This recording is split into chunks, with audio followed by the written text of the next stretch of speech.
Welcome back to Sports by GSMC Podcast Network. I'm your host, Jeremy Lapidus. Today is Wednesday, October 30th. If you are just tuning in, we just went over two of the bigger trades that have just happened at the deadline. Dionte Johnson joining the Baltimore Ravens back in the NFC North, and Cam Robinson to the Minnesota Vikings, shoring up an offensive line position that they had just lost and looked completely different without. In this segment, we turn our attention to the NBA real quick, going over the week 2 now, NBA power rankings. Post week 1 NBA power rankings coming up in just 1 second. But before we get into that, remember, if you would like to be an even bigger part of the show than you already are, all you need to do is go to gsmcpodcast.net. Or if you are on YouTube, you can use that super chat feature. If you do either of those two things, a message should pop up on the bottom of the screen for you, me, and everybody else around the world to see. If you do have a burning question about sports, anything at all that you would like to ask, go ahead and throw that in the comments. Throw it in the chat. I will get to it as soon as I possibly can. I appreciate everybody so much for sticking around, talking some sports with me here on a beautiful Wednesday, October 30th. But like I was saying, in this segment, we turn our attention to the NBA. A wild first week of the season has come and gone. We'll talk about some of the big changes that have happened in the NBA with these NBA power rankings. At number 30, starting off strong, the Detroit Pistons. Once again, the Detroit Pistons, there's going to be a lot of haves and have-nots, and they continue to be a have-not. They are the only They're one of the only two winless teams. They're 0-4 right now. They haven't looked their best. They've looked better than last season, which isn't that high of a bar, but they have not looked their best. They put up a good fight against the Celtics over the weekend, but aside from that, it just has not been that great of a start to the season. It's not too far from expectations, but they are back at the bottom of the league, in my opinion. They have the talent. They have the ability to make up a little bit of ground from where they were last season, but they're not getting anywhere near the playoffs or the play-ins. At least, I don't think they are, but we'll see.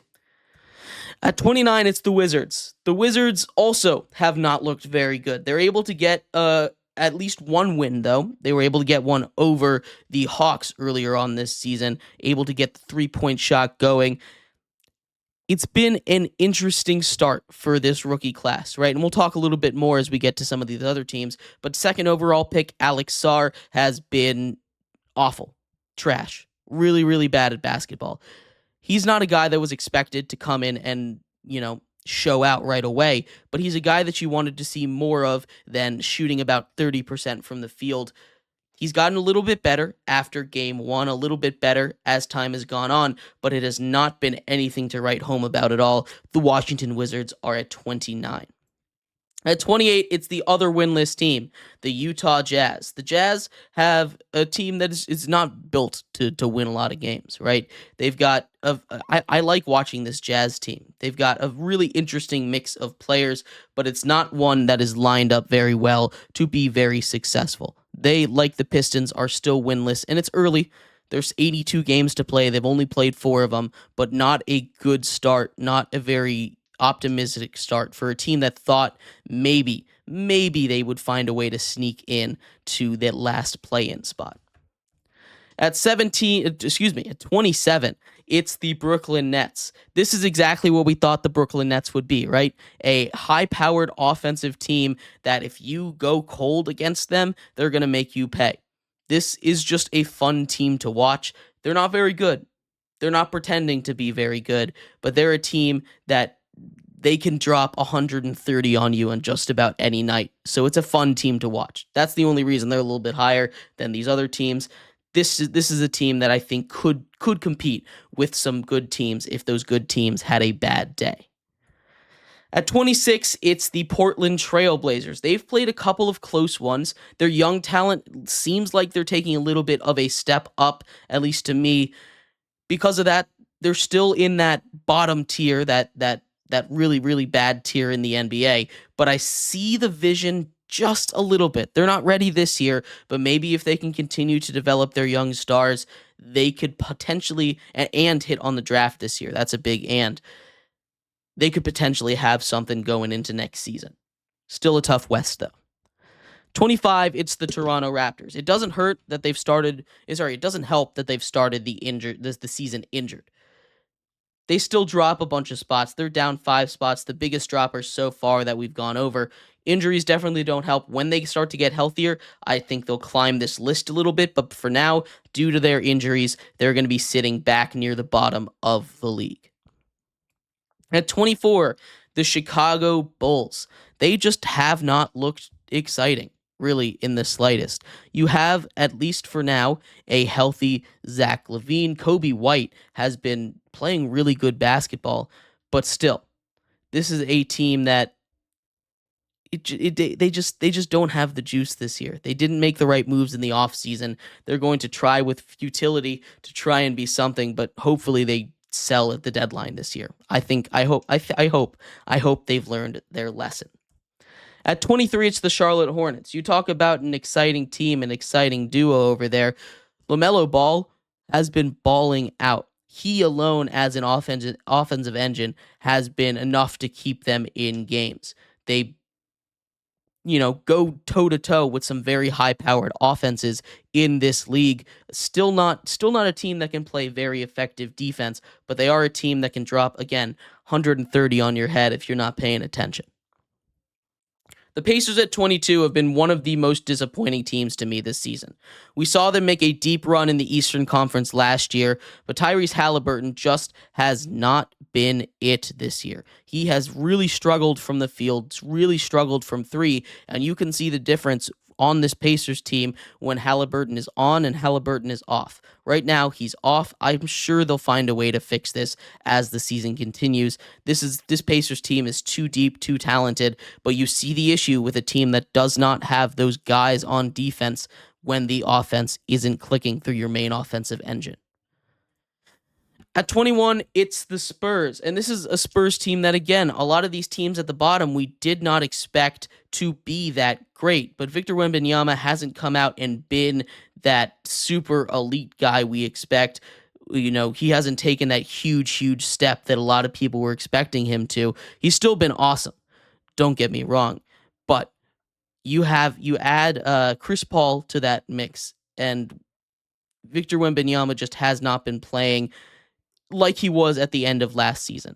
Maybe he needs to get back into it, but he's been taking a lot of jump shots. I want to see him get down low, play a little bit more like a big man, even if he is just a little bit skinny.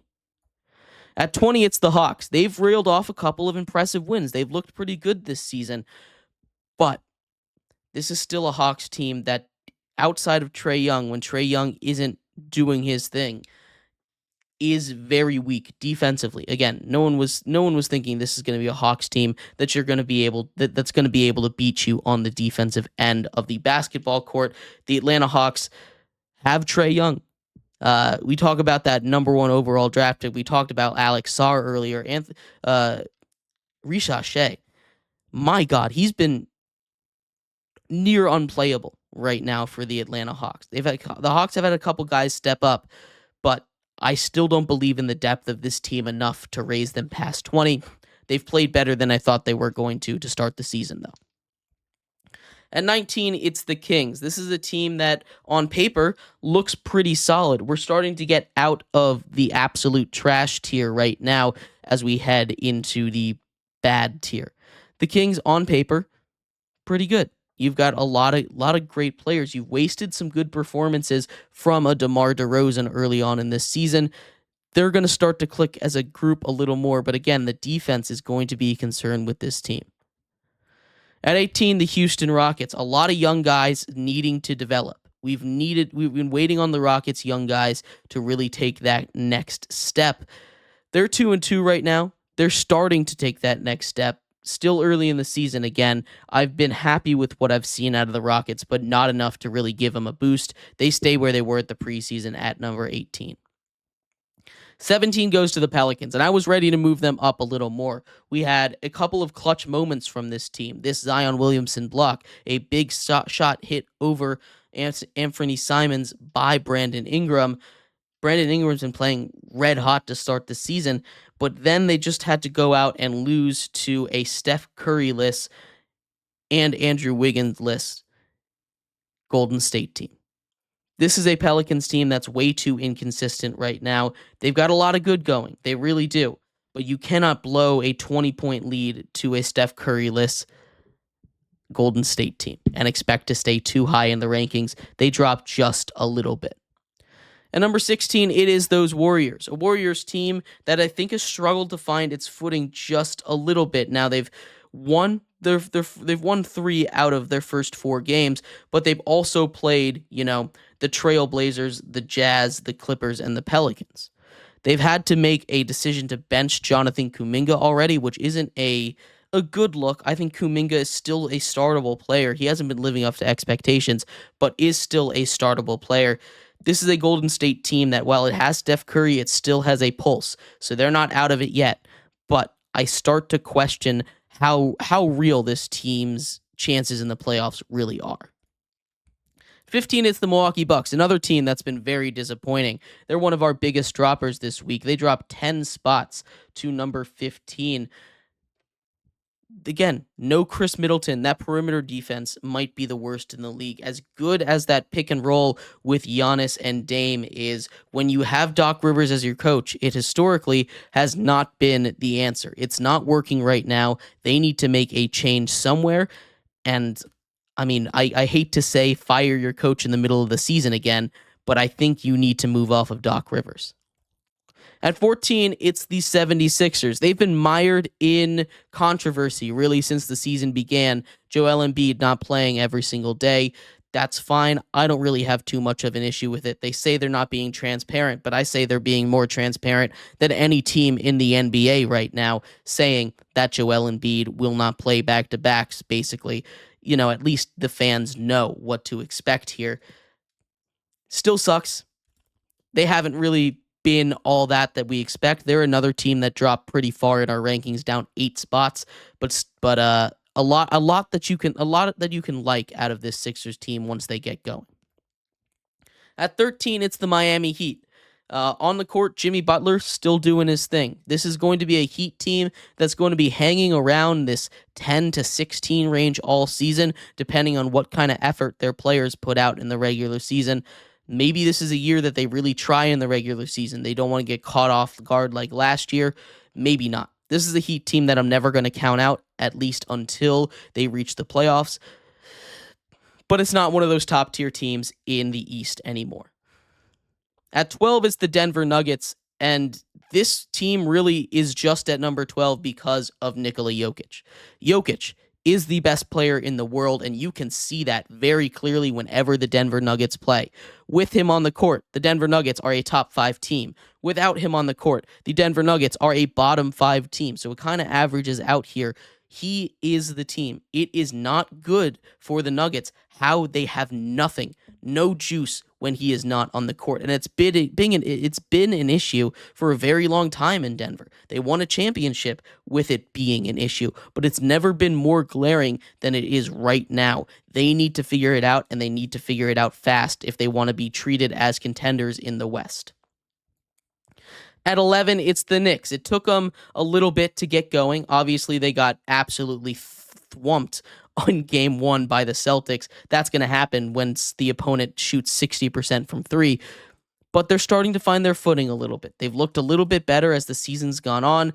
This is a Knicks team I'm not worried about. I think they just need to figure out how to mesh with each other with the last-second trade of Cat coming in and losing Dionte DiVincenzo and Julius Randle. At 10, it's the Clippers. I've been very, very impressed by this Clippers team. Zubac, especially, what he's been able to do down low. James Harden looks like he's coming back to peak James Harden, at least in the beginning of the season. I'm not sure how sustainable this is, but that new arena is awesome, and the Clippers look like they're playing really good basketball right now. At 9, it's the Memphis Grizzlies. I'm still very high on this team. They haven't been who's who of all that, but there's a lot of good that's come out of this Memphis Grizzlies team so far. You've seen a lot. You've seen the return of course, Ja Morant, that being a big one. They've played some tight matchups. They just lost a close one to the Bulls.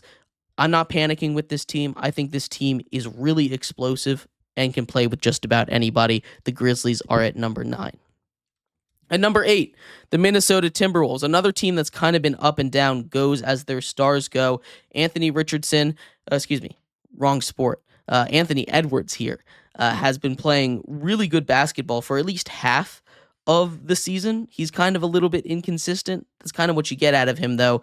The trade for Julius Randle, it's kind of 50-50. Hasn't really been working out yet. Dionte DiVincenzo's been playing really good ball on the offensive end.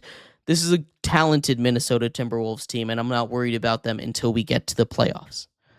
At 7, it's the Mavs. The Mavs, they just play good basketball, right? I hate to keep saying that, but Luka Doncic continues to be one of the, if not the best player in the NBA. Kyrie Irving still has some magic left in him. Klay Thompson puts up some stinkers, but when he's on, he's going to set a record for a debut as far as threes made and points on the team. He can still stroke it with the best of them, right? This is a Mavericks team that's either going to be one of the best in the league every night, or they're going to be kind of mediocre, and you just got to flip a coin on which team you're going to get.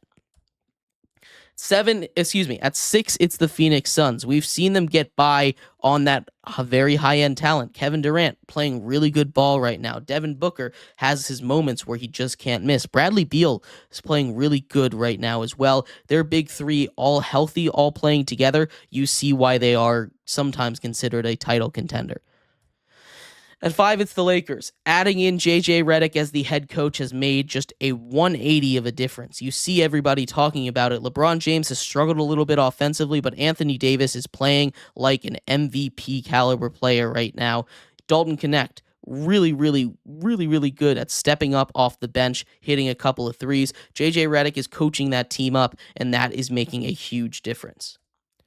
The Cavs at 4, one of the last undefeated teams right now. They're just playing team basketball. Evan Mobley is playing really good. This might be his breakout year. That would be huge for them if they can get that going. The Cavs are at number 4.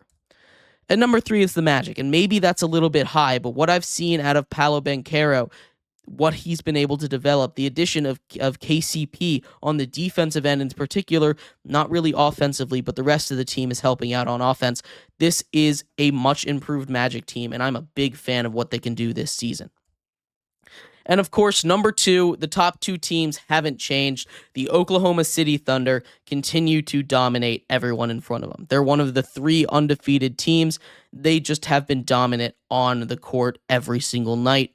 And so have the number 1 team, the Boston Celtics. They have been the most dominant team every single night. It doesn't matter where it's coming from, whether it's Peyton Pritchard dropping 28 points on someone's head, whether it's Jason Tatum going off at Madison Square Garden. This is a team that seemingly has no weaknesses, and the NBA has no answers for them. They are the number 1 team, and they will continue to be, as they are the best team in basketball. But let me know what you think. I'd love to hear your thoughts on this list. We're going to take a quick break. When we come back, we turn our attention back to the NFL. The NFL Rookie Report for Week 8 has come out. We'll talk about all of the offensive rookie performances, rank the top 5, and give you some honorable mentions. So make sure you stick around for that. We'll be right back here on Sports by GSMC Podcast Network.